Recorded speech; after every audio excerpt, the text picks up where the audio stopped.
Hello and welcome back to our channel. This is doctor Kirtiyani an eye specialist cataract and vitreoretinal surgeon. आज की video में हम बात करने वाले हैं डायबिटिक रेटिनोपैथी के पेशेंट्स के अंदर इंट्राविट्रल इंजेक्शन के बारे में। अगर आपको ये जानना है कि डायबिटिक रेटिनोपैथी होता क्या है तो इसके ऊपर हमने सेपरेट वीडियो बनाया हुआ है पहले, आप उसको जाके देख सकते हैं चैनल पे। और अब हम ये समझते हैं कि इंट्राविट्रल इंजेक्शंस क्या होते हैं। जिस तरह से आपने देखा होगा कि अगर आपको कोई बीमारी होती है तो हमें खून की नसों में इंजेक्शन लगाने पड़ते हैं या फिर हमारे मसल्स में इंजेक्शन लगते हैं। इसी तरह से अगर हम आँख के अंदर इंजेक्शन लगाते हैं तो इसको हम इंट्राविट्रल इंजेक्शन बोलते हैं। ये हमारी जो मेन आँख का पार्ट होता है उसके अंदर लगाए जाते हैं। टू बी पर्टिकुलर, जो हमारी आँख के अंदर विट्रस जेली होती है उसके अंदर हम इंजेक्शन लगाते हैं, इसलिए इसका नाम इंट्राविट्रल इंजेक्शन होता है। तो सबसे पहले ये बात करते हैं कि हमें इंजेक्शन लाने की ज़रूरत पड़ती कब है डायबिटिक पेशेंट्स के अंदर। तो अगर डायबिटिक पेशेंट्स का ब्लड शुगर लेवल कंट्रोल नहीं होता है, आउट ऑफ कंट्रोल होता है, तो हमारा जो पर्दे का मेन सेंटर वाला हिस्सा होता है जिससे हम मेन देखने का काम करते हैं उसके अंदर पानी भर जाता है। और इस पानी भरने की वजह से हमारी नज़र जो होती है वो काफ़ी कम हो जाती है। तो हमारे इस पर्दे के पानी को सुखाने के लिए, उसको कम करने के लिए, ताकि हम साफ देख पाए, इसके लिए हम इंट्राविट्रल इंजेक्शन लगाते हैं। ये जो इंजेक्शन होते हैं बेसिकली एंटी वेजेफ इंजेक्शन होते हैं जो कि हमारी आँख के अंदर वेजेफ प्रोडक्शन के अगेंस्ट काम करते हैं और जो पर्दे के अंदर स्वेलिंग आ जाती है उसको कम करते हैं ताकि हमारी साफ नज़र बनी रहे। तो अगर शुगर लेवल कंट्रोल नहीं होता है डायबिटिक पेशेंट का तो कुछ टाइम के बाद ये स्वेलिंग बन जाती है पर्दे के अंदर, जिसके लिए हमें इंजेक्शन लगाना पड़ता है। और अगर ये इंजेक्शन हम नहीं लगाते हैं तो विद टाइम स्वेलिंग की वजह से क्रॉनिकली ये पर्दा जो होता है कमज़ोर होता रहता है, ख़राब होता रहता है और कुछ टाइम के बाद ये ऐसी स्टेज में पहुंच जाता है कि फिर इंजेक्शन लगाने के बाद भी हमारी नज़र जो होती है बेटर नहीं हो पाती है। तो हमारी नज़र जितनी है उतनी बनी रहे, इम्प्रूव हो जाए और ख़राब ना हो, आगे जाके पर्दे में ख़राबी ना हो, तो इसलिए हमें इंजेक्शन लगाने पड़ते हैं। अदरवाइज़ विद टाइम नज़र गिरती जाती है और फिर आगे जाके देखने में प्रॉब्लम होती है। अब आपके मन में ये सवाल उठ रहा होगा, क्या हम आई ड्रॉप्स नहीं डाल सकते हैं स्वेलिंग कम करने के लिए? तो ऐसा इसलिए नहीं हो पाता इन पेशेंट्स के अंदर क्योंकि स्वेलिंग जो होती है वो पर्दे के अंदर होती है, जो कि हमारी आँख के अंदर सबसे पीछे वाले हिस्से में होता है। और क्योंकि वो इतने पीछे हिस्से में होते हैं तो वहाँ तक हमारी आई ड्रॉप्स जो कि हम बाहर से डालते हैं वहाँ तक पहुँच ही नहीं पाती हैं।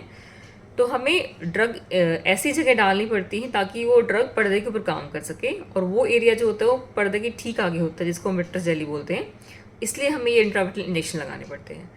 तो डायबिटिक पेशेंट में अगर अनकंट्रोल्ड शुगर की वजह से पर्दे में स्वेलिंग आ गई है तो उसको कम करने के लिए हमें इंजेक्शन ही लगाने पड़ते हैं, ड्रॉप्स जो होती है वहाँ तक नहीं पहुँच पाती है।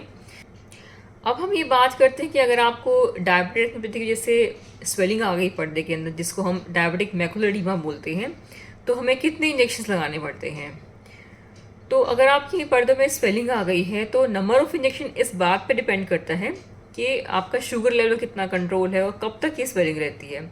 अगर आपका शुगर लेवल कंट्रोल में नहीं है, स्वेलिंग आने के बाद भी आप ध्यान नहीं रख रहे हैं उसका, तो क्रॉनिकली क्या होगा कि पर्दे में से वो पानी निकलता रहेगा, पर्दे में भरता रहेगा, जिसके से स्वेलिंग बनी रहेगी। और जब तक स्वेलिंग बनी रहेगी हमें तब तक इंजेक्शन लगाते रहने पड़ेंगे। मोस्टली ये जो इंजेक्शन्स होते हैं हम मंथली बेसिस पे लगाते हैं। एक फर्स्ट महीने में मान लीजिए हमने इंजेक्शन लगाया, फिर दोबारा से दूसरे महीने में हम असेस करते हैं कि कितनी स्वेलिंग बची हुई है। अगर हमें लगता है कि अभी भी स्वेलिंग है जो कि सिग्निफिकेंट है, जो कि मरीज़ के विजन को इफेक्ट करेगी, तो फिर से हमें एक इंजेक्शन रिपीट करना पड़ता है। थर्ड मंथ में फिर से फॉलोअप के बाद अगर हमें लगता है कि नहीं अभी भी स्वेलिंग है तो हमें फिर से लगाना पड़ता है। तो नंबर ऑफ़ इंजेक्शन इस बात पे डिपेंड करते हैं कि कितने महीनों तक आपके पर्दे के अंदर पानी भरा रहता है। और अगर आप शुगर लेवल अच्छा कंट्रोल करते हैं और बाकी प्रोफाइल लेवल, आपका लिपिड प्रोफाइल लेवल, बीपी वगैरह सब नॉर्मल रहता है, तो हो सकता है कि एक इंजेक्शन के अंदर ही काम चल जाए। या फिर कई बार पर्दे में स्वेलिंग कुछ ज़्यादा ही है तो 2 से 3 इंजेक्शन लग जाए उसको कम करने में। तो नंबर ऑफ़ इंजेक्शन इस बात पर डिपेंड करता है कि आपका शुगर लेवल कंट्रोल कैसा है, पर्दे में पानी कितना भरा हुआ है और ये कितना आपके विजन को इफेक्ट कर रहा है। मोस्टली जो हम इंजेक्शन लगाते हैं एंटी वेजेफ के, जो कि मार्केट में ल्यूसेंटिस, एक्सेंट्रिक्स या फिर एवासिन के नाम से अवेलेबल होता है, तो यूजुअली ये इंजेक्शंस जो होते हैं 1 महीने के लिए ही काम करते हैं और 1 महीने के बाद फिर से हमें टेस्ट करने होते हैं, देखना होता है कि कितना पर्दे में स्वेलिंग है। उसके बेसिस पे हम डिसाइड करते हैं कि इंजेक्शन लगाने की ज़रूरत है या नहीं है। हालांकि आजकल हमारे पास एडवांसमेंट की वजह से कुछ ऐसे इंजेक्शंस भी अवेलेबल हैं जो कि हर महीने में रिपीट नहीं करने पड़ते हैं। एवरी 2 मंथली रिपीट करने पड़ते हैं या फिर 3-3 महीने के बाद रिपीट करने पड़ते हैं। इसके अलावा कुछ इम्प्लांट भी होते हैं हमारे पास, स्टेरॉयड इम्प्लांट होते हैं जो कि जैसे कि ऑजोडेक्स डेक्सामेथासोन इम्प्लांट होता है जो कि हर 3-3 महीने में रिपीट करना पड़ता है। लेकिन ये जो इम्प्लांट है हम तभी यूज़ करते हैं जब एंटीबायोटिक से रिस्पॉन्स नहीं आ रहा है या फिर कुछ टिपिकल कंडीशंस ऐसी होती है जहाँ पे एंटीबायोटिक का रिस्पॉन्स अच्छा नहीं आता है, तो इन केसेस में हमें डेक्सामेथासोन का इम्प्लांट लगाना होता है जो कि 3 महीने के लिए इफेक्टिव रहता है। अब आपके मन में ये सवाल उठ रहा होगा कि इंजेक्शन जो होते हैं कैसे लगाते हैं, क्या इसके अंदर पेन होता है या नहीं होता है, अगर होता है पेन तो कितना पेन होता है। तो आइए हम इन सब बातों का जवाब देते हैं आपको। तो सबसे पहले तो ये इंपॉर्टेंट चीज़ होती है कि ये इंजेक्शन जो होता है सिर्फ ऑपरेशन थिएटर में ही लगता है, क्योंकि इस इंजेक्शन को लगाने के लिए पूरा हमें स्टेराइल एनवायरनमेंट चाहिए होता है जो कि हमें सिर्फ थिएटर में ही मिल पाता है। तो आपको प्रॉपरली थिएटर के लिए रेडी होना पड़ता है इस इंजेक्शन को लगाने के लिए। हालांकि बहुत लंबा प्रोसीजर नहीं होता है, ये सिर्फ कुछ सेकंड्स ही लगते हैं इंजेक्शन लगाने में। तैयारियां करने में थोड़ा टाइम लगता है कि इंजेक्शन थिएटर में लगना है तो आपके फेस को पूरा बेटाडीन से क्लीन किया जाता है, आई वॉश किया जाता है बेटाडीन से अच्छे से ड्रेप्स लगाए जाते हैं स्टेराइल, ताकि इन्फेक्शन के चांसेस जो हैं इंजेक्शन के बाद कम से कम हो। तो रेडी करने में आपको थोड़ा टाइम लगता है, लेकिन इंजेक्शन लगाना सिर्फ कुछ सेकंड्स का ही काम होता है। और थोड़ा बहुत पेन आपको इंजेक्शन जो कि हम नॉर्मल इंजेक्शन कहीं भी लगाते थोड़ा बहुत पेन फील होता ही है आपको, तो उतना ही पेन फील होता है, बहुत ज़्यादा पेन नहीं होता है इंजेक्शन के बाद। और इस इंजेक्शन को लगाने के लिए सिर्फ हम सुन्न करने के लिए आँख को ड्रॉप्स डाल देते हैं, उससे ही आपका पेन रिलीफ हो जाता है। बहुत ज़्यादा पेन इंजेक्शन के बाद नहीं होता है। हालांकि कुछ कंडीशंस में कुछ सेंसिटिव पेशेंट्स जो होते हैं कुछ पेन फील हो सकता है उनको, तो ऐसे केसेस में हम लोग पेन किलर दे देते हैं। अगर पेशेंट को पेन हो तो वो पेन किलर खा लेगा अपना। यूजुअली 1 to 2 पेन किलर्स की ही ज़रूरत पड़ती है, उसके बाद पेन किलर की ज़रूरत नहीं पड़ती है। और कुछ टाइम के लिए आपको एंटीबायोटिक आई ड्रॉप्स दिए जाते हैं ताकि इंजेक्शन के बाद इन्फेक्शन ना हो जाए आपकी आँख में। और इंजेक्शन लगाने के बाद आप इजीली घर जा सकते हैं, कंफर्टेबली घर जा सकते हैं, कोई ऐसा रेस्ट्रिक्शंस नहीं होती हैं।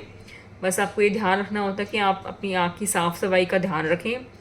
कुछ गंदा पानी गंदा कपड़ा या फिर कोई गंदा हैंकर शेप ना टच करें उसके ऊपर।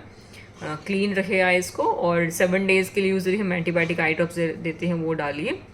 और नेक्स्ट डे आपको अपने डॉक्टर को दिखाना ज़रूरी होता है इंजेक्शन के लगाने के बाद, क्योंकि कई बार इंजेक्शन लगाने के बाद इन्फेक्शन भी हो सकते हैं आपकी आंखों में। तो इन्फेक्शन तो नहीं है या फिर कोई और परेशानी तो नहीं है, आपकी आँख का प्रेशर ठीक है या नहीं है, ये सब देखने के लिए आपको नेक्स्ट डे ज़रूर बुलाया जाता है दिखाने के लिए। तो ये चीज़ आपको स्किप नहीं करनी है, नेक्स्ट डे दिखाना ज़रूर जाना है आप। अब बात करते हैं इंजेक्शन की कॉस्ट की। तो इंजेक्शन क्योंकि ऑपरेशन थिएटर में लगाया जाता है तो थिएटर चार्जेस भी होते हैं, वहाँ पे प्रिपरेशन किया जाता है आपके, तो स्टाफ चार्जेस भी होते हैं। और ऑल ओवर इंजेक्शन का जो रेट होता है हमारे पे भी होता है, वो भी काफ़ी हाई होता है। तो ऑन एन एवरेज इंडिया के अंदर ये जो इंजेक्शन्स होते हैं वो आपको पर इंजेक्शन 30,000 to 50,000 के अराउंड पड़ता है। और अगर आप इंजेक्शन ऐसा लगवा रहे हैं कि जो कि 2 महीने के लिए काम करता है, 3 महीने के लिए काम करता है, तो उनके चार्जेस कुछ ज़्यादा होते हैं क्योंकि उनका MRP चार्जेस ज़्यादा होता है। तो ये पर इंजेक्शन चार्ज होते हैं इंडिया के अंदर इंट्राविट्रल इंजेक्शन के। अब हम बात करते हैं कि ऐसा आप क्या करें जिसकी वजह से आपको आँख में इंजेक्शन के लगाने की ज़रूरत ही ना पड़े, ऐसी कंडीशन ही ना आए आपकी आइज़ में कि आपको इंजेक्शन की रिक्वायरमेंट पड़े। तो उसके लिए आपको सबसे इंपॉर्टेंट चीज़ ध्यान रखनी हो आपका ब्लड शुगर लेवल। अगर आप अपना ब्लड शुगर लेवल कंट्रोल रखेंगे, अपना BP कंट्रोल रखेंगे, अपना लिपिड प्रोफाइल, 3 महीने का शुगर जिसको हम HbA1c बोलते हैं, इसके अलावा अपना किडनी फंक्शन टेस्ट ठीक रखेंगे, अगर ये सब पैरामीटर्स आप ठीक रखेंगे तो आपकी आंखों में के पर्दे में स्वेलिंग आएगी ही नहीं। और आएगी ही नहीं तो ये जो मंथली इंजेक्शंस हैं ये आपको लगवाने ही नहीं पड़ेंगे, क्योंकि बहुत पेशेंट्स के लिए हर महीने इंजेक्शन लगवाना आसान बात नहीं होती है। आपको रेगुलर बार बार फॉलो अप में रखना पड़ता है, बार बार आना पड़ता है, बार बार OT के लिए रेडी होना पड़ता है, बार बार आपको पेन सहन करना पड़ता है इंजेक्शन के लिए। तो ये सब आपको रिक्वायरमेंट पड़े ही ना, इसलिए आप बेस्ट तरीका यही है कि अपना शुगर लेवल कंट्रोल रखें ताकि इन सब चीज़ों से आप बच सकें।